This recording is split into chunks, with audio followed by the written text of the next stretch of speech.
శివరాత్రి ఉపవాసం తర్వాత మరుసటి రోజు ఉదయం మొదటగా ఇది మాత్రమే తినాలి, లేదంటే ఉపవాస ఫలితం దక్కదు. ఓ శివభక్తులారా, ఆత్మబంధువులారా, ఆ పరమశివుని కృపా కటాక్షాలు మీ అందరిపై మెండుగా ఉండాలని కోరుకుంటూ ఈ పవిత్రమైన విషయాన్ని మీతో పంచుకుంటున్నాను. మహాశివరాత్రి అంటే కేవలం ఒక పండుగ మాత్రమే కాదు, అది మన లోపల ఉన్న అజ్ఞానమనే చీకటిని ప్రద్రోలి జ్ఞానమనే జ్యోతిని వెలిగించుకునే ఒక మహత్తరమైన ఘడియ. ఆ రోజంతా ముక్కంటిని స్మరిస్తూ ఉపవాస దీక్షతో శరీరాన్ని, మనస్సును పవిత్రం చేసుకుంటాం. అయితే మీరు చేసే ఈ గొప్ప యజ్ఞం పరిపూర్ణమవ్వాలంటే కేవలం ఉపవాసం ఉంటే సరిపోదు. ఆ ఉపవాసాన్ని ఎలా విరమిస్తున్నాం అనే దానిపైనే మీ పుణ్య ఫలితం, మీ ఆరోగ్యం ఆధారపడి ఉంటాయి. చూడండి భక్తులారా, సగం విన్న జ్ఞానం ఎప్పుడూ ప్రమాదకరమే. అసంపూర్ణమైన భక్తి ఆ దైవానికి ప్రీతిపాత్రం కాదు. మనం ఒక పనిని మొదలుపెట్టినప్పుడు దాన్ని శాస్త్రోక్తంగా ముగించడం కూడా అంతే ముఖ్యం. ఈ శివరాత్రి మరుసటి రోజున మీరు చేసే ఒక చిన్న పొరపాటు వల్ల రోజంతా కష్టపడి చేసిన ఉపవాస ఫలితం దక్కకుండా పోవడమే కాకుండా మీ శరీరానికి తీరని హాని కలిగే అవకాశం ఉంది. అందుకే ఆ పరమేశ్వరుని అనుగ్రహం మీకు పూర్తిగా అందాలన్నా, మీరు చేసిన ఈ ధర్మ కార్యానికి సరైన ఫలితం దక్కాలన్నా ఈ మాటలను ఎక్కడా ఆపకుండా చివరి వరకు వినండి. ఈ రహస్యాలు తెలుసుకున్నప్పుడే మీ దీక్షకు ఒక సార్థకత చేకూరుతుంది. మహాశివరాత్రి పర్వదినం రోజున మనమందరం ఎంతో నిష్టగా ఉంటాం. కొందరు మంచినీరు కూడా ముట్టకుండా కఠినమైన ఉపవాసం ఉంటారు, మరికొందరు పండ్లు తీసుకుంటారు. ఆ రోజంతా శివనామ స్మరణలో గడిపి రాత్రంతా జాగారం చేసి ఆ మహాదేవుని దర్శించుకుంటాం. ఫిబ్రవరి 15వ తేదీన మీరు ఆ పవిత్ర దీక్షలో ఉన్నప్పుడు మీ శరీరంలోని ప్రతి కణం ఆ శివ తత్వంతో నిండిపోతుంది. కాని మరుసటి రోజు అంటే ఫిబ్రవరి 16వ తేదీ ఉదయం మీరు చేసే పారణ విషయంలో చాలా జాగ్రత్తగా ఉండాలి. ఉపవాసాన్ని విరమించే పద్ధతినే ధర్మశాస్త్రాలు పారణ అని పిలుస్తాయి. ఉపవాసం ఉన్న సమయంలో మన జఠరాగ్ని అంటే మన కడుపులోని జీర్ణక్రియ శక్తి మందగిస్తుంది. మన శరీరం తనను తాను శుద్ధి చేసుకునే ప్రక్రియలో ఉంటుంది. అటువంటి సమయంలో అకస్మాత్తుగా ఏదో ఒకటి తినేయడం వల్ల ప్రాణశక్తికి విఘాతం కలుగుతుంది. చాలామంది చేసే తప్పు ఏమిటంటే ఉపవాసం అయిపోయింది కదా అని మరుసటి రోజు ఉదయం స్నానం చేయగానే వంటకాలు వండుకుని కడుపు నిండా అన్నం తినేస్తుంటారు. కాని భక్తులారా, శాస్త్రం ఏం చెబుతోంది అంటే ఉపవాసం తర్వాత తీసుకునే మొదటి ఆహారం ఒక అమృతంలా ఉండాలి. అది ఒక ఔషధంలా పనిచేయాలి. మనం చేసే ప్రతి పని వెనుక ఒక అంతరార్థం ఉంటుంది. శివరాత్రి రోజున ఉపవాసం ఉండటం అంటే మనలోని ఇంద్రియాలను అదుపులో ఉంచుకోవడం. ఆ అదుపును మరుసటి రోజు ఉదయం కూడా కొనసాగించాలి. ఏది పడితే అది తినడం వల్ల మనలోని సాత్విక గుణం పోయి రాజస గుణం పెరిగిపోతుంది. దానివల్ల మనం సంపాదించుకున్న పుణ్య బలం క్షీణిస్తుంది. ఉపవాసం తర్వాత మీరు తీసుకునే మొదటి ముద్ద మీ శరీరంలోకి ఎలా వెళ్తుంది, అది మీ నాడీ వ్యవస్థపై ఎలాంటి ప్రభావం చూపుతుంది అనేది చాలా ముఖ్యం. చాలా మందికి ఒక సందేహం ఉంటుంది, ఉదయాన్నే స్నానం చేసి దీపం వెలిగించిన తర్వాత నేరుగా భోజనం చేయవచ్చా అని. దీనికి సమాధానం ఖచ్చితంగా వద్దు అనే చెప్పాలి. ఎందుకంటే సుదీర్ఘ సమయం పాటు ఖాళీగా ఉన్న మీ కడుపుకు ఒక్కసారిగా అన్నం వంటి భారమైన ఆహారాన్ని అందిస్తే అది జీర్ణం కాక ఇబ్బంది పెడుతుంది. దీనివల్ల గ్యాస్ సమస్యలు, కడుపులో మంట, నీరసం వచ్చే అవకాశం ఉంది. అందుకే మన పెద్దలు కొన్ని ప్రత్యేకమైన ఆహార నియమాలను మనకు అందించారు. ఆహారం మీ శరీరానికి శక్తిని ఇవ్వడమే కాకుండా మీ ఉపవాస దీక్షకు సంపూర్ణత్వాన్ని ఇస్తుంది. మీరు గమనించారా భక్తులారా, మన పూర్వీకులు ఉపవాసం తర్వాత పప్పుచారు లేదా చారుతో కూడిన ఆహారాన్ని తీసుకోమని చెబుతుంటారు. అందులోనూ ముఖ్యంగా కొన్ని రకాల ఆకులు, కాయగూరలకు ప్రాముఖ్యత ఇస్తారు. అసలు శివరాత్రి మరుసటి రోజున ఉల్లి, వెల్లుల్లి వంటివి వాడవచ్చా, లేక కేవలం సాత్విక ఆహారం మాత్రమే తీసుకోవాలా అనే విషయాలు కూడా మనం ఆలోచించాలి.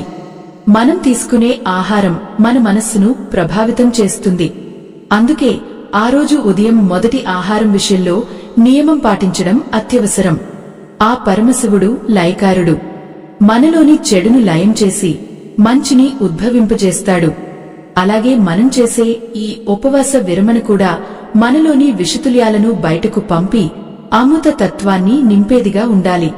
ఆ రోజు ఉదయం స్నానాది కార్యక్రమాలు ముగించుకుని స్వామివారికి నైవేద్యం సమర్పించిన తర్వాత మీరు మొదటగా స్వీకరించవలసిన ఆ అద్భుతమైన పదార్థం ఏమిటో ఇప్పుడు వివరంగా తెలుసుకుందాం. ఆ పదార్థం మీ ఆరోగ్యానికి ఎంత మేలు చేస్తుందో, ఆధ్యాత్మికంగా మీ పుణ్యబలాన్ని ఎలా పెంచుతుందో వింటే మీరు ఆశ్చర్యపోతారు. అది కేవలం ఒక ఆహార పదార్థం మాత్రమే కాదు, అది ఒక పవిత్ర ప్రసాదం. ఆ పవిత్రమైన శివరాత్రి జాగరణ ముగిసిన తర్వాత తెల్లవారుజామున ఆకాశంలో నక్షత్రాలు ఇంకా మెరుస్తూనే ఉంటాయి. ఆ సమయంలో మన మనస్సు ఎంతో ప్రశాంతంగా, నిర్మలంగా ఉంటుంది. రోజంతా చేసిన ఉపవాసం వల్ల మన శరీరం లోపల ఉన్న వ్యర్థాలన్నీ తొలగిపోయి ఒక కొత్త శక్తి మనలో ప్రవహిస్తూ ఉంటుంది.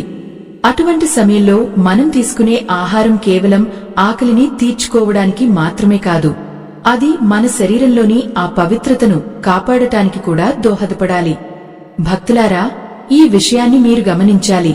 మనం ఉపవాసం ఉన్నప్పుడు మన కడుపులోని జఠరాగ్ని ఒక నివురుగప్పిన నిప్పులా ఉంటుంది. ఆ నిప్పుపై ఒక్కసారిగా భారీ ఆహారాన్ని వేస్తే ఏమవుతుందో ఆలోచించండి. అది ఆరిపోతుంది లేదా విపరీతమైన పొగను పుట్టిస్తుంది. మన శరీరం కూడా సరిగ్గా అలాగే స్పందిస్తుంది. అందుకే శివరాత్రి మరుసటి రోజు ఉదయం మనం చేసే పారణ అత్యంత శాస్త్రీయంగా ఉండాలి. ఉపవాసం విరమించేటప్పుడు మనం చేసే మొదటి పని ఆ పరమేశ్వరునికి నమస్కరించి స్వామివారి పాదోదకాన్ని లేదా తీర్థాన్ని స్వీకరించడం. ఆ తీర్థమే మన శరీరానికి మొదటి ఆహారం. కాని ఆ తర్వాత తీసుకునే పదార్థం ఏమిటి అనేది ఇక్కడ ప్రధానమైన ప్రశ్న. మన పెద్దలు ఒక మాట చెబుతుంటారు, ఉపవాసం ఎంత గొప్పదో పారణ కూడా అంతకంటే గొప్పది అని. ఎందుకంటే ఉపవాసంతో పుణ్యం వస్తే పారణతో ఆరోగ్యం వస్తుంది. ఆరోగ్యం బాగుంటేనే కదా మనం ఆ దైవాన్ని మళ్లీ మళ్లీ స్మరించుకోగలం. శివరాత్రి మరుసటి రోజు ఉదయం మీరు స్నానం చేసి దైవ దర్శనం చేసుకున్న తర్వాత నేరుగా వంటగదిలోకి వెళ్లి అన్నం వండుకుని తినకూడదు. ఎందుకంటే అన్నం అనేది జీర్ణం కావడానికి ఎక్కువ సమయం తీసుకునే పదార్థం. అప్పటికే దాదాపు 36 గంటల పాటు విశ్రాంతి తీసుకున్న మీ జీర్ణక్రియ వ్యవస్థకు ఇది ఒక పెద్ద భారం అవుతుంది. చాలామంది చేసే మరో తప్పు ఏమిటంటే ఉపవాసం ముగిసింది కదా అని ఉల్లిపాయలు, వెల్లుల్లి వేసిన పదార్థాలను తినడం మొదలు పెడతారు. ఆత్మబంధువులారా, ఉల్లి మరియు వెల్లుల్లి అనేవి రాజస మరియు తామస గుణాలను పెంచే పదార్థాలు. మనం శివరాత్రి రోజున ఎంతో కష్టపడి సంపాదించుకున్న సాత్విక గుణం ఈ పదార్థాలను తినడం వల్ల ఒక్క క్షణంలో మాయమైపోతుంది. మీ మనస్సు మళ్లీ చంచలమైపోతుంది. అందుకే ఆ రోజు ఉదయం వండే వంటకాల్లో ఈ రెండింటినీ ఖచ్చితంగా దూరంగా ఉంచాలి. కేవలం సాత్వికమైన, తేలికగా జీర్ణమయ్యే ఆహారాన్ని మాత్రమే తీసుకోవాలి. మరి ఆ ప్రత్యేకమైన పదార్థం ఏమిటి? అది మన వంటింట్లో ఉండే పదార్థమే. దానిని ఎలా తీసుకోవాలో ఇప్పుడు చూద్దాం. మన ఆయుర్వేద శాస్త్రం ప్రకారం ఉపవాసం తర్వాత మన శరీరంలో పిత్తం పెరిగే అవకాశం ఉంటుంది. ఆ పితాన్ని తగ్గించి కడుపును చల్లబరిచే గుణం ఒక విశిష్టమైన పదార్థానికి ఉంది. అదే ఉసిరి. అవును భక్తులారా, శివరాత్రి మరుసటి రోజు ఉదయం ఉసిరితో చేసిన పదార్థాన్ని లేదా ఉసిరి ముక్కను తీసుకోవడం వల్ల మీ శరీరానికి ఎంతో మేలు జరుగుతుంది. ఉసిరిని ధాత్రి అని కూడా అంటారు. అంటే అది తల్లిలా మన శరీరాన్ని రక్షిస్తుంది. అయితే కేవలం ఉసిరి మాత్రమే సరిపోదు. దానితో పాటు మనం తీసుకునే ప్రధాన ఆహారం విషయంలో కూడా ఒక నియమం ఉంది. సాధారణంగా ఉపవాసం తర్వాత చాలామంది పులిహోర తింటూ ఉంటారు. అందులో ఉండే చింతపండు పులుపు మీ జీర్ణ వ్యవస్థను ఉత్తేజితం చేస్తుంది. కాని దానికి ముందు ఒక చిన్న నియమం ఉంది. మీరు ఆహారాన్ని స్వీకరించే ముందు కొంచెం నెయ్యిని ఆహారంలో కలుపుకోవాలి. నెయ్యి మన కడుపులోని జఠరాగ్నిని సరిచేస్తుంది. ఇది కేవలం భోజనం మాత్రమే కాదు, ఇదొక ఔషధ సేవనం అని మీరు గుర్తించాలి. మనం చేసే ఈ ప్రతి పనిలోనూ ఒక ఆధ్యాత్మిక పరమార్థం దాగి ఉంది. ఆ పరమేశ్వరుడు మనకు ఈ శరీరాన్ని ఒక దేవాలయంలా ఇచ్చాడు.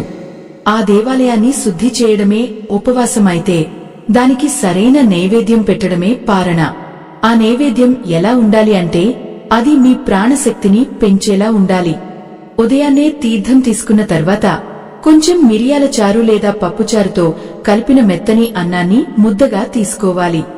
అందులో కొంచెం ఉసిరి పచ్చడి ఉంటే అది ఇంకా శ్రేష్టం. కానీ గుర్తుంచుకోండి, ఆ పచ్చడిలో ఉల్లి, వెల్లుల్లి ఉండకూడదు. ఈ విధంగా క్రమశిక్షణతో ఆహారాన్ని తీసుకోవడం వల్ల మీ ఉపవాస ఫలితం రెట్టింపు అవుతుంది. మీ శరీరంలోని శక్తి కేంద్రాలు ఉత్తేజితం అవుతాయి. చాలామందికి ఈ నియమాలు తెలియక ఏదో ఒకటి తినేసి అనారోగ్యం పాలు కావడమే కాకుండా మనశ్శాంతిని కూడా కోల్పోతుంటారు. అందుకే భక్తులారా, ఈ విషయాలను కేవలం మీరు తెలుసుకోవడమే కాదు, మీ ఇంట్లో ఉన్న వారందరికీ చెప్పాలి. అప్పుడే ఆ శివయ్య అనుగ్రహం మీ కుటుంబంపై ఎల్లప్పుడూ ఉంటుంది. ఈ ప్రక్రియలో మనం పాటించాల్సిన మరికొన్ని ముఖ్యం విషయాలు ఉన్నాయి. అవి మనల్ని మరింత ఉన్నత స్థితికి తీసుకువెళ్తాయి. ఆ పవిత్రమైన ఉషఃకాలంలో సూర్యకిరణాలు భూమిని తాకకముందే మనం నిద్రలేచి స్నానాది కార్యక్రమాలు ముగించుకోవాలి. శివరాత్రి మరుసటి రోజున కాలకృత్యాలు తీర్చుకోవడం కూడా ఒక విధి. మన శరీరంలో పేరుకుపోయిన దోషాలు బయటకు పోవాలి. అప్పుడు మాత్రమే మనం తీసుకునే ఆహారం అమృతంగా మారుతుంది. భక్తులారా, ఈ పారణ సమయంలో మనం వండుకునే ఆహారంలో ఉప్పు విషయంలో కూడా ఒక నియమం ఉంది.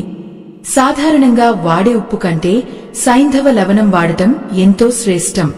ఇది మీ శరీరంలోని ధాతువులను సమతుల్యం చేస్తుంది మరియు జీర్ణక్రియకు ఎంతో తోడ్పడుతుంది. ఈ రోజున వంట చేసేటప్పుడు మన మనస్సు ఎంతో ప్రశాంతంగా ఉండాలి. వంట చేసేవారు శివనామ స్మరణ చేస్తూ వంట చేయడం వల్ల ఆహారం సాక్షాత్తు ప్రసాదంగా మారుతుంది. ఆహారం వండే పాత్రలు కూడా ఎంతో శుభ్రంగా ఉండాలి. చాలామంది అడుగుతుంటారు, ఉపవాసం తర్వాత తీపి పదార్థాలు తినవచ్చా అని. భక్తులారా, బెల్లంతో చేసిన పరమాన్నం లేదా పాయసం తీసుకోవడం ఎంతో మంచిది. బెల్లం మన శరీరానికి తక్షణ శక్తిని ఇస్తుంది. కానీ గుర్తుంచుకోండి, పంచదార వాడకం తగ్గించడం మంచిది. ప్రకృతి సిద్ధంగా లభించే పదార్థాలకే ప్రాధాన్యత ఇవ్వాలి.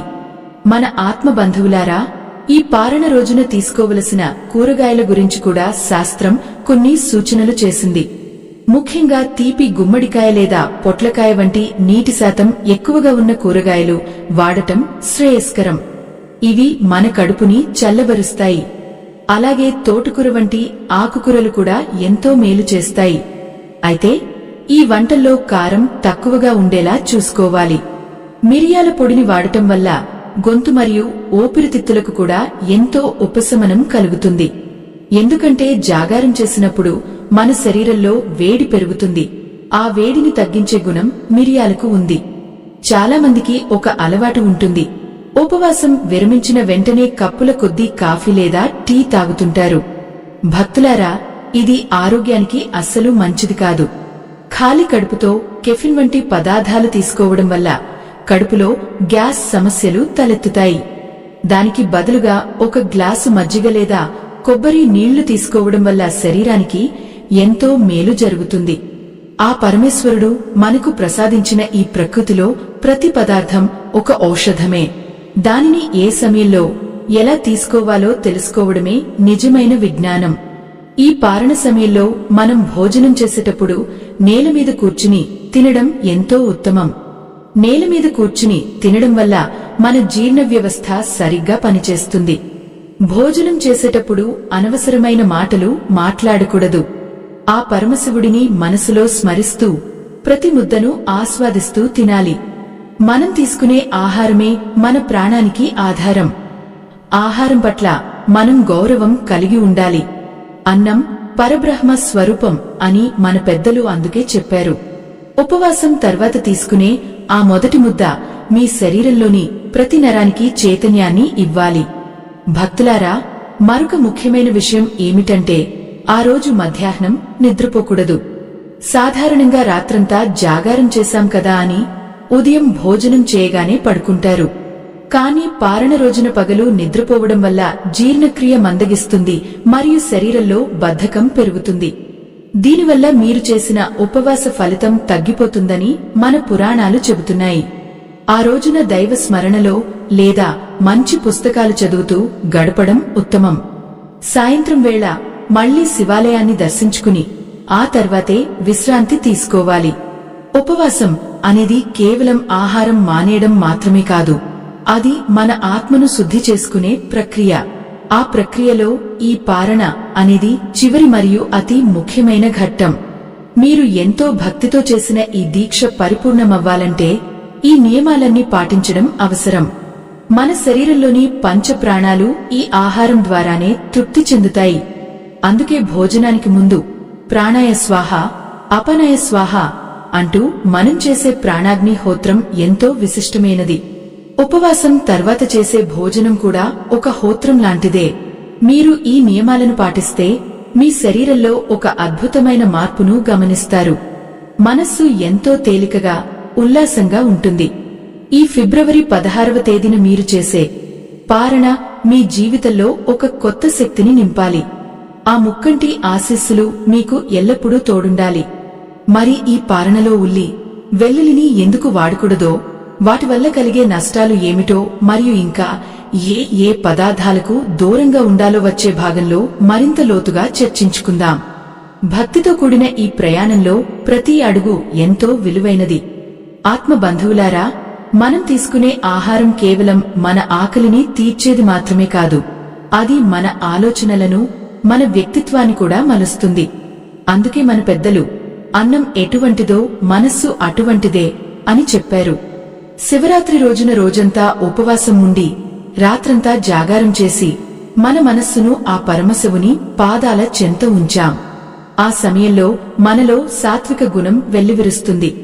అయితే మరుసటి రోజు ఉదయం మనం తీసుకునే మొదటి ఆహారం విషయంలో ఏమాత్రం అజాగ్రత్తగా ఉన్నా ఆ సాత్వికత ఒక్క క్షణంలో మాయమైపోతుంది. అందుకే పారణ రోజున ఉల్లి, వెల్లుల్లి వంటి పదార్థాలను ఖచ్చితంగా నివారించాలని శాస్త్రం ఘోషిస్తోంది.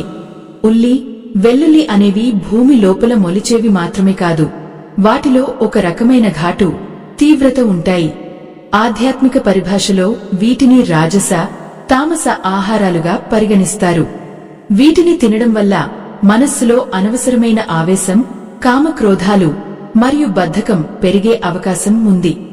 శివరాత్రి వంటి పవిత్రమైన పర్వదినం తర్వాత మన శరీరం ఒక దేవాలయంలా మారుతుంది. ఆ దేవాలయంలోకి మనం సమర్పించే నైవేద్యం ఎంతో పవిత్రంగా ఉండాలి. ఒక రోజంతా నిష్ఠగా ఉన్న మన ప్రాణశక్తికి ఈ ఘాటైన పదార్థాలు విఘాతం కలిగిస్తాయి. అందుకే ఆ పవిత్రమైన ఉదయం వీటిని పక్కన పెట్టి కేవలం ప్రసాద సమానమైన సాత్విక ఆహారాన్ని మాత్రమే భుజించాలి.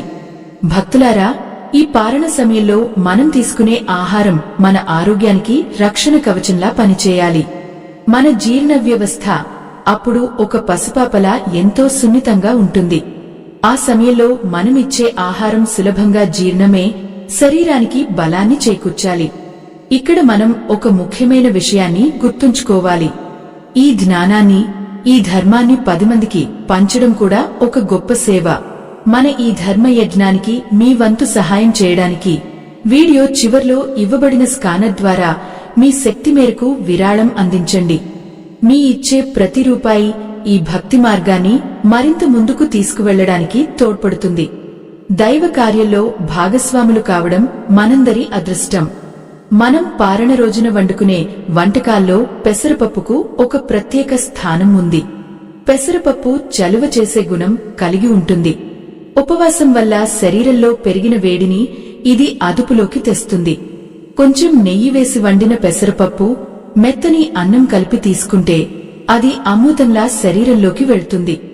ఇది కేవలం ఆకలిని తీర్చడమే కాదు, మన లోపల ఉన్న ధాతువులను బలపరుస్తుంది. మన పూర్వీకులు ఈ వంటకాలను ఎంతో శాస్త్రీయంగా రూపొందించారు. ఆ పద్ధతిలో భోజనం చేయడం వల్ల మనకు శారీరక దుఃఖత్వంతో పాటు మానసిక ప్రశాంతత కూడా లభిస్తుంది. చాలామంది భక్తులు అడుగుతుంటారు, మరి ఉపవాసం తర్వాత ఎన్ని గంటలకు భోజనం చేయాలి అని. సాధారణంగా సూర్యోదయం తర్వాత స్నానాది కార్యక్రమాలు ముగించుకుని స్వామివారికి ధూపదీప నైవేద్యాలు సమర్పించి ఆ తర్వాతే పారణ చేయాలి. ద్వాదశి ఘడియలు ఉన్నప్పుడు ఆ సమయంలోపలే భోజనం ముగించడం ఇంకా శ్రేష్టం. కానీ శివరాత్రి మరుసటి రోజున తిథితో సంబంధం లేకుండా ఉదయం పూట పవిత్రమైన సమయంలో భోజనం చేయడం ఉత్తమమైన పద్ధతి. ఆ సమయంలో మనం తీసుకునే ప్రతి ముద్దను ఆ పరమశివునికి అర్పిస్తున్నామనే భావనతో భుజించాలి. మనసులో భక్తి లేని భోజనం కేవలం కడుపు నింపుతుంది, కాని భక్తితో కూడిన భోజనం ఆత్మను తృప్తిపరుస్తుంది. పారణ రోజున మనం వంట చేసేటప్పుడు ఉపయోగించే కూరగాయలు కూడా తాజాగా, సాత్వికంగా ఉండాలి. అనగా సొరకాయ, పొట్లకాయ వంటివి ఉపయోగించడం వల్ల శరీరానికి కావాల్సిన నీటి శాతం అందుతుంది. ఈ ఆహారం తీసుకోవడం వల్ల రోజంతా ఎంతో ఉత్సాహంగా అనిపిస్తుంది. జాగారం వల్ల కలిగే నీరసం దరిచేరదు. ఈ చిన్న చిన్న నియమాలు పాటించడం వల్ల మనం చేసే ఆధ్యాత్మిక సాధన పరిపూర్ణమవుతుంది. ఆత్మ బంధువులారా, ఈ పవిత్రమైన ప్రక్రియలో మన కడుపును కేవలం నింపుకోవడం కాకుండా దాన్ని ఒక పవిత్రమైన పాత్రగా భావించి ఆహారాన్ని స్వీకరించాలి. ఉపవాసం తర్వాత మనం తీసుకునే ఆ మొదటి ఆహారం మన శరీరంలోని విషతుల్యాలను బయటకు పంపి జీవక్రియలను క్రమబద్ధీకరిస్తుంది. అందుకే ఈ విషయంలో అశ్రద్ధ వద్దు. మన పెద్దలు అందించిన ఈ అద్భుతమైన సంప్రదాయాన్ని గౌరవిద్దాం. ఆ పరమేశ్వరుని కృపతో మనమందరం ఆరోగ్యంగా, ఆనందంగా ఉండాలని కోరుకుందాం. తదుపరి భాగంలో మనం పారణ సమయంలో చేసే కొన్ని ముఖ్యమైన తప్పులు, వాటి వల్ల కలిగే నష్టాల గురించి మరింత లోతుగా తెలుసుకుందాం. ఆత్మ బంధువులారా, శివరాత్రి ఉపవాసం ముగిసిన తర్వాత మనం చేసే పారణ కేవలం శారీరకమైన ప్రక్రియ మాత్రమే కాదు, అది మన ఆత్మకు ఇచ్చే ఒక పవిత్రమైన విందు. చాలా మంది భక్తులు రోజంతా ఏమీ తినకుండా ఉండటమే గొప్ప అనుకుంటారు. కాని ఆ తర్వాత మీరు తీసుకునే ఆహారం మీ అంతఃశుద్ధిని ఎలా కాపాడుతుందో తెలుసుకోవడం అంతకంటే ముఖ్యం. ఉపవాసం ఉన్న సమయంలో మన శరీరంలోని ప్రాణశక్తి లోపలి అవయవాలను శుద్ధి చేయడానికి వినియోగించబడుతుంది. అటువంటి సమయంలో మనం ఒక్కసారిగా భారమైన ఆహారాన్ని అందిస్తే ఆ శుద్ధీకరణ ప్రక్రియ అకస్మాత్తుగా ఆగిపోయి మనకు నీరసం మరియు అనారోగ్యం కలుగుతాయి. మనం పారణ రోజున వండుకునే ఆహారంలో అల్లం మరియు జీలకర్రకు అత్యంత ప్రాముఖ్యత ఇవ్వాలి. అల్లం మన జీర్ణక్రియను మెరుగుపరుస్తుంది. జీలకర్ర మన శరీరంలోని వాయు దోషాలను హరిస్తుంది. ఉదయాన్నే పరగడుపున కొంచెం గోరువెచ్చని నీటిలో తులసి దళాలు వేసుకుని తాగడం వల్ల మన రక్తం శుద్ధి అవుతుంది. ఆ తర్వాత మాత్రమే ఆహార స్వీకరణ చేయాలి. భక్తులారా, ఈ చిన్న చిన్న నియమాలు పాటించడం వల్ల మన దేహం ఒక దివ్యమైన కాంతితో వెలుగుతుంది. మన పూర్వీకులు ఈ పద్ధతులను కేవలం మూఢనమ్మకాలుగా కాకుండా ఒక గొప్ప విజ్ఞాన శాస్త్రంగా మనకు అందించారు. ఇక్కడ మనం ఒక ఎమోషనల్ మలుపును గమనించాలి. మన జీవితంలో సంపాదించుకునే ధనం, పదవులు ఏవీ శాశ్వతం కాదు. కాని మనం చేసే పుణ్యం, మనం ఆచరించే ధర్మం మాత్రమే మన వెంట వస్తాయి. మనం చేసే ఈ చిన్న ప్రయత్నం, ఈ ఆధ్యాత్మిక ప్రచారం ఎంతో మంది జీవితాల్లో వెలుగు నింపుతోంది. ఈ తరుణంలో మీకు ఒక చిన్న విన్నపం. మా ఈ ధర్మయజ్ఞానికి మీ వంతు సహాయం చేయడానికి వీడియో చివర్లో ఇవ్వబడిన స్కానర్ ద్వారా మీ శక్తి మేరకు విరాళం అందించండి. మీ ఇచ్చే ఆ చిన్న సహాయం కూడా ఈ ధర్మ ప్రచారాన్ని ఎంతో మందికి చేరవేయడానికి ఉపయోగపడుతుంది. దైవ కార్యంలో పాలుపంచుకోవడం వల్ల కలిగే తృప్తి వెలకట్టలేనిది. పారణ రోజున మనం స్వీకరించే ఆహారంలో పెరుగు లేదా మజ్జిగ ఉండటం ఎంతో అవసరం. పెరుగు మన కడుపులోని మిత్ర బ్యాక్టీరియాను వృద్ధి చేస్తుంది. ఉపవాసం వల్ల పలచబడిన జీర్ణకోశ గోడలకు పెరుగు ఒక రక్షణ కవచంలా పనిచేస్తుంది. అయితే ఆ పెరుగు మరీ పుల్లగా ఉండకూడదు. తీయటి పెరుగు లేదా పలచని మజ్జిగలో కొంచెం సైంధవ లవణం కలిపి తీసుకోవడం వల్ల శరీరానికి కావాల్సిన ఖనిజ లవణాలు అందుతాయి. దీనివల్ల మన మెదడు ఎంతో చురుగ్గా పనిచేస్తుంది. జాగారం వల్ల కలిగే మానసిక అలసట ఈ ఆహారంతో మటుమాయం అవుతుంది. భక్తులారా, ఈ రోజున వంట చేసేటప్పుడు మనం పాటించవలసిన మరొక రహస్యం ఉంది. ఆహారాన్ని అతిగా ఉడికించకూడదు. కూరగాయలలోని సహజమైన సారం పోకుండా చూసుకోవాలి. అలాగే మనం భోజనం చేసేటప్పుడు ఎవరినీ నిందించకూడదు, కోప్పడకూడదు. శాంతముగా దైవచింతనతో కూర్చుని భోజనం చేయడం వల్ల ఆహారం మన శరీరానికి సంపూర్ణంగా వంటబడుతుంది. మనం మాట్లాడే ప్రతి మాట, మనం అనుకునే ప్రతి ఆలోచన ఆహారం మీద ప్రభావం చూపుతాయి. అందుకే భోజన సమయంలో మౌనం పాటించడం లేదా కేవలం శివనామాన్ని స్మరించడం ఎంతో శ్రేయస్కరం. చాలా మందికి ఒక అనుమానం ఉంటుంది, పారణ రోజున పండ్లు తినవచ్చా అని. ఖచ్చితంగా తినవచ్చు భక్తులారా. ముఖ్యంగా అరటిపండు లేదా బొప్పాయి పండు తీసుకోవడం వల్ల జీర్ణ వ్యవస్థకు ఎంతో మేలు జరుగుతుంది. ఈ పండ్లు మన శరీరానికి తక్షణ శక్తిని ఇస్తాయి. కానీ కృత్రిమమైన తీపి పదార్థాలు, రంగులు కలిపిన ఆహారాలకు మాత్రం దూరంగా ఉండాలి. మనం ప్రకృతికి ఎంత దగ్గరగా ఉంటే ఆ పరమాత్మకు అంత దగ్గరగా ఉన్నట్లే లెక్క.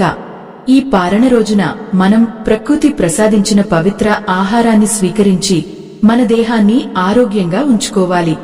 ఆత్మ బంధువులారా, ఈ పవిత్రమైన రోజున మనం చేసే ప్రతి పని ఆ పరమేశ్వరునికి ప్రీతిపాత్రంగా ఉండాలి.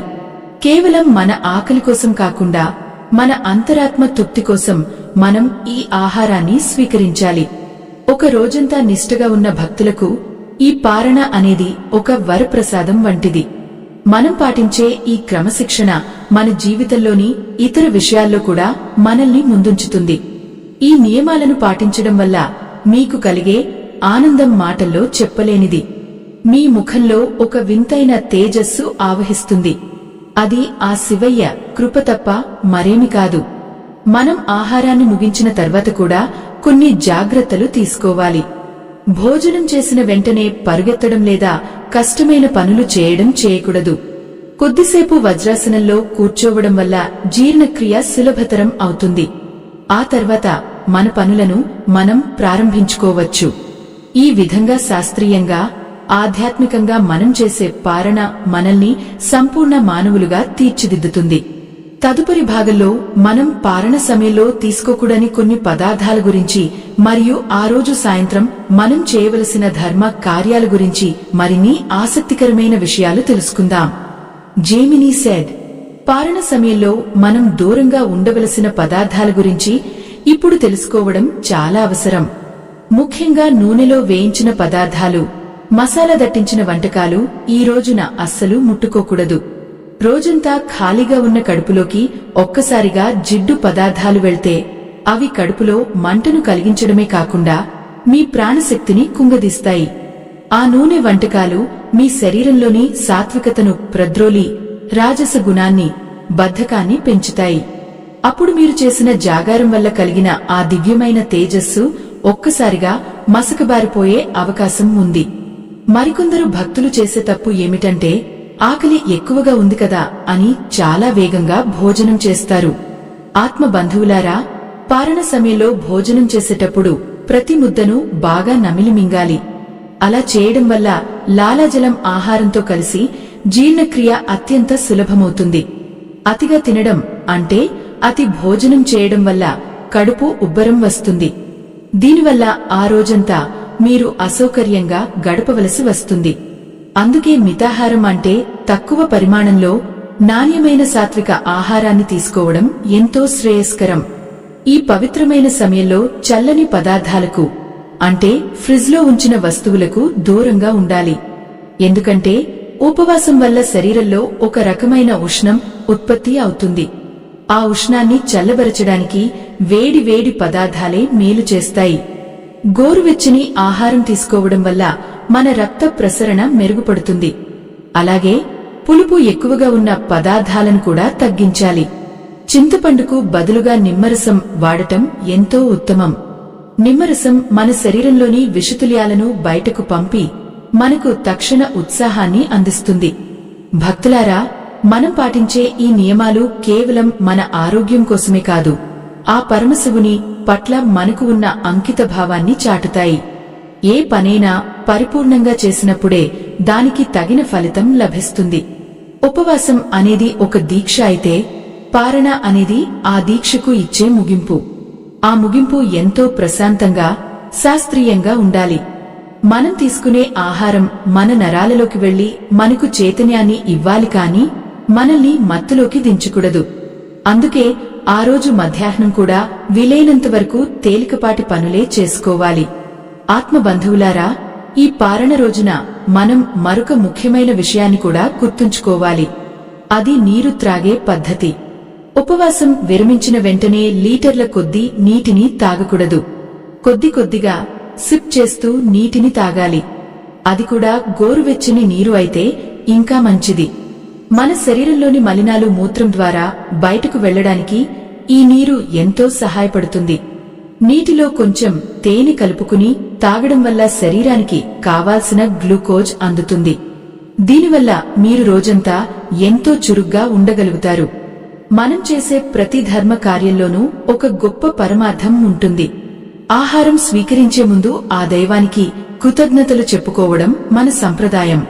ఈ ప్రపంచంలో ఎంతో మంది ఆకలితో అలమటిస్తున్నారు. అటువంటిది మనకు ఈరోజు ఇంత పవిత్రమైన ఆహారం దొరికిందంటే అది ఆ పరమేశ్వరుని కృప అని మనం భావించాలి. ఆ భావనతో భోజనం చేసినప్పుడు ఆహారం అమృతంగా మారి మన ఆయుష్ను పెంచుతుంది. మన మనస్సులోని మలినాలను కడిగివేస్తుంది. అందుకే భోజనం చేసేటప్పుడు ఎవరితోనూ వాదించకూడదు. కేవలం ప్రశాంతమైన చిరునవ్వుతో ఆహారాన్ని స్వీకరించాలి. చాలామందికి ఒక అలవాటు ఉంటుంది. పారణ రోజున భోజనం చేయగానే నిద్రపోతారు. భక్తులారా, ఇది ఆరోగ్యానికి అస్సలు మంచిది కాదు. భోజనం చేసిన తర్వాత కనీసం 100 అడుగులు నడవాలి. దీనిని శతపది అని అంటారు. ఇలా చేయడం వల్ల ఆహారం త్వరగా జీర్ణమవుతుంది. పగటి నిద్ర వల్ల శరీరంలో కఫం పెరుగుతుంది మరియు అనారోగ్య సమస్యలు తలెత్తుతాయి. ఆ సమయాన్ని ఆ శివయ్య లీలలను వినడానికి లేదా ఆధ్యాత్మిక చర్చలు చేయడానికి కేటాయించండి. అప్పుడు మీ మనసు కూడా ఎంతో ఉన్నతమైన స్థితిలో ఉంటుంది. మనం పాటించే ఈ చిన్న చిన్న జాగ్రత్తలే మనల్ని గొప్ప భక్తులుగా మారుస్తాయి. భక్తి అంటే కేవలం పూజలు చేయడం మాత్రమే కాదు. మన శరీరాన్ని, మనస్సును ఒక క్రమశిక్షణలో ఉంచుకోవడం కూడా భక్తి కిందకే వస్తుంది. ఆ పరమశివుడు ఒక యోగి. ఆయనను ఆరాధించే మనం కూడా యోగయుక్తమైన జీవితాన్ని గడపాలి. పారణ సమయంలో మనం పాటించే ఈ పద్ధతులు మనల్ని ఆ దిశగా నడిపిస్తాయి. తదుపరి భాగంలో మనం పారణ రోజు సాయంత్రం వేళ చేయవలసిన పవిత్ర కార్యక్రమాల గురించి మరియు ఆ రోజున దాన ధర్మాలకు ఉన్న ప్రాముఖ్యత గురించి తెలుసుకుందాం. మధ్యాహ్నం గడిచి సాయంకాలపు ఎర్రటి సూర్యకిరణాలు భూమిని తాకుతున్న వేళ మనలోని ఆధ్యాత్మిక భావన మరింత పరిణతి చెందుతుంది. పారణ ముగించుకున్న తర్వాత శరీరానికి లభించిన శక్తి మనల్ని మళ్లీ ఆ పరమేశ్వరుని ధ్యానంలోకి నడిపిస్తుంది. భక్తులారా, ఈ పవిత్రమైన రోజున కేవలం మన కడుపు నింపుకోవడం మాత్రమే కాదు, తోటివారి ఆకలిని తీర్చడం కూడా అత్యంత ప్రధానమైన ధర్మం. మన పెద్దలు చెప్పినట్లుగా లోకమంతా ఆ శివమయమే అయినప్పుడు ఆకలితో ఉన్న ప్రతి ప్రాణిలోనూ ఆ ముక్కంటిని మనం దర్శించాలి. అందుకే ఈ రోజున చేసే అన్నదానానికి ఎనలేని పుణ్యం లభిస్తుంది. మీరు గమనించారా ఆత్మ బంధువులారా, శివరాత్రి రోజున మనం చేసిన ఉపవాసం వల్ల మనకు ఆకలి విలువ ఏమిటో తెలుస్తుంది. ఆ అనుభవం మనలో కారుణ్యాన్ని నింపాలి. మీరు చేసిన వంటకాలను కేవలం మీ కుటుంబ సభ్యులే కాకుండా కనీసం ఒక పేదవానికి లేదా ఒక ఆకలితో ఉన్న జీవికి పంచిపెట్టండి. ఆ ముద్దను తిన్నప్పుడు వారి కళ్లలో కనిపించే ఆనందం సాక్షాత్తు ఆ భోళాశంకరుని చిరునవ్వుతో సమానం. ఆ పుణ్యమే మీ వంశాన్ని, మీ పిల్లల భవిష్యత్తును కాపాడుతుంది. దాన ధర్మాలు లేని దీక్ష ఎప్పటికీ సంపూర్ణం కాదు. సాయంత్రం వేళ మళ్లీ ఒకసారి స్నానం చేసి శుభ్రమైన వస్త్రాలు ధరించి శివాలయానికి వెళ్లడం ఎంతో ఉత్తమమైన పద్ధతి. ఆ రోజు సాయంత్రం స్వామివారికి జరిగే అభిషేకాన్ని లేదా హారతిని దర్శించుకోవడం వల్ల మీరు చేసిన పారణకు ఒక మంగళప్రదమైన ముగింపు లభిస్తుంది. గుడిలో ప్రశాంతంగా కూర్చుని ఓం నమఃశివాయ అనే పంచాక్షరి మంత్రాన్ని స్మరించండి. ఆ సమయంలో మీ మనస్సులో ఉన్న కోరికలను, మీ బాధలను ఆ తండ్రికి విన్నవించుకోండి. నిష్కల్మషమైన భక్తితో అడిగే ప్రతి అభ్యర్థనను ఆ పరమేశ్వరుడు ఖచ్చితంగా మన్నిస్తాడు. మనం ఈ పవిత్రమైన రోజును ముగించేటప్పుడు మనలో ఒక కృతజ్ఞతా భావం ఉండాలి. ఈ అద్భుతమైన అవకాశం ఇచ్చినందుకు, ఈ శరీరాన్ని, ఈ బుద్ధిని ప్రసాదించినందుకు ఆ దైవానికి ధన్యవాదాలు చెప్పుకోవాలి. చాలామంది ఈ రోజును కూడా అనవసరమైన విలాసాలకు, వినోదాలకు ప్రాధాన్యత ఇస్తుంటారు. కాని భక్తులారా, ఈరోజు సాయంత్రం కూడా వీలైనంత వరకు సాత్విక జీవనాన్ని గడపాలి. రాత్రి పడుకునే ముందు మళ్లీ ఒకసారి ఆ పరమశివుడిని తలుచుకుని ప్రశాంతంగా నిద్రపోవాలి.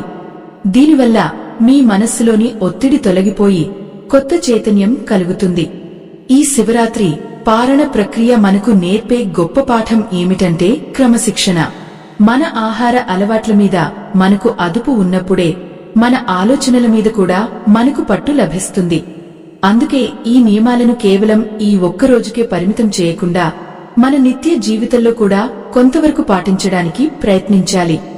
ఎప్పుడైతే మనం మన శరీరాన్ని ఒక పవిత్రమైన క్షేత్రంగా భావిస్తామో అప్పుడు మనకు ఎటువంటి అనారోగ్యాలు దరిచేరవు.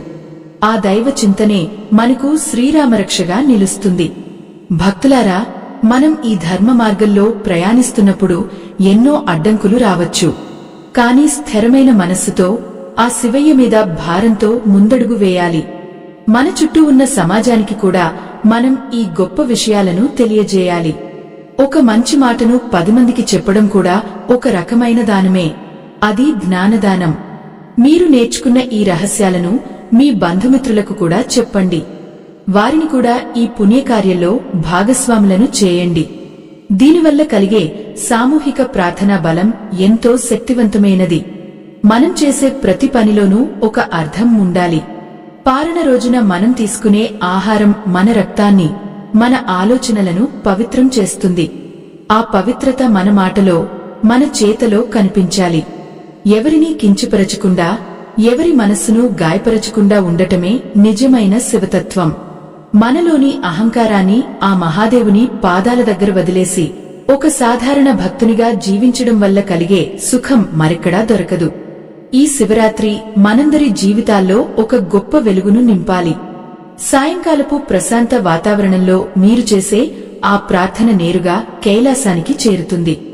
ఆ ముక్కంటి అనుగ్రహం వల్ల మీకు సకల శుభాలు చేకూరుతాయి. అయితే ఈ పారణ ముగించే ముందు మనం తెలుసుకోవలసిన ఒక చివరి మరియు అత్యంత రహస్యమైన విషయం ఉంది. అది మన జీవితాన్ని మలుపు తిప్పే ఒక అద్భుతమైన సత్యం. ఆ సత్యం ఏమిటో, దాన్ని మనం ఎలా గ్రహించాలో తదుపరి భాగంలో తెలుసుకుందాం. ఈ ఆధ్యాత్మిక యాత్ర ముగింపు దశకు చేరుకుంది. ఈ చివరి ఘట్టం మీ జీవితంలో ఎప్పటికీ గుర్తుండిపోయేలా ఉంటుంది. ఓ పుణ్యమూర్తులారా, ఆత్మబంధువులారా, మనం ఈ పవిత్రమైన ప్రయాణంలో చివరి ఘట్టానికి చేరుకున్నాం. శివరాత్రి ఉపవాసం, జాగరణ, పారణ అనేవి కేవలం ఆచారాలు మాత్రమే కావు. అవి మన ఆత్మను ఆ పరమశివునితో అనుసంధానించే వంతెనలు. ఈ 8 భాగాల ప్రయాణంలో మనం ఎన్నో రహస్యాలను, శాస్త్రీయ నిజాలను తెలుసుకున్నాం. ఇప్పుడు మనం తెలుసుకోబోయే చివరి విషయం అత్యంత కీలకమైనది. పారణ రోజున మీరు స్వీకరించే ఆ మొదటి ముద్ద కేవలం మీ ఆకలిని తీర్చడమే కాదు, అది మీలోని దైవత్వాన్ని మేల్కొల్పే ఒక పవిత్రమైన విత్తనం కావాలి. ఆ విత్తనం నుండే మీ ఏడాది పొడవునా ఉండే ఆరోగ్యం, ప్రశాంతత మొలకెత్తుతాయి. మనం ఇప్పటివరకు చెప్పుకున్నట్లుగా ఊసిరి, నెయ్యి, పెసరపప్పు వంటి సాత్విక పదార్థాలతో పారణ చేయడం వల్ల కలిగే ప్రయోజనాలు అపారం. అయితే వీటన్నింటికంటే మిన్నయైనది ఒకటి ఉంది. అది మీ మనస్సులోని స్థిరత్వం. ఉపవాసం తర్వాత మన శరీరం ఎంత పవిత్రంగా ఉంటుందో మన మనస్సు కూడా అంతే ప్రకాశవంతంగా ఉంటుంది. ఆ సమయంలో అనవసరమైన లోక వ్యవహారాల గురించి ఆలోచించకుండా కేవలం ఆ సర్వేశ్వరుని ధ్యానంలో ఉండాలి. మీ నోటిగుండా వచ్చే ప్రతి మాట ఒక మంత్రంలా ఉండాలి. మీరు చేసే ప్రతి ఆలోచన ఒక ప్రార్థనలా ఉండాలి. అప్పుడు మాత్రమే మీరు చేసిన ఈ మహాశివరాత్రి దీక్ష పరిపూర్ణమవుతుంది. చూడండి భక్తులారా, మనం ఈ పద్ధతులన్నీ పాటించినప్పుడు మనలోని ప్రాణశక్తి ఊర్ధ్వముఖంగా ప్రవహిస్తుంది. దీనివల్ల మనలో అద్భుతమైన ఏకాగ్రత, సహనం పెరుగుతాయి. జీవితంలో ఎదురయ్యే ఎటువంటి కష్టాలనైనా ఎదుర్కొనే ధైర్యం మనకు లభిస్తుంది.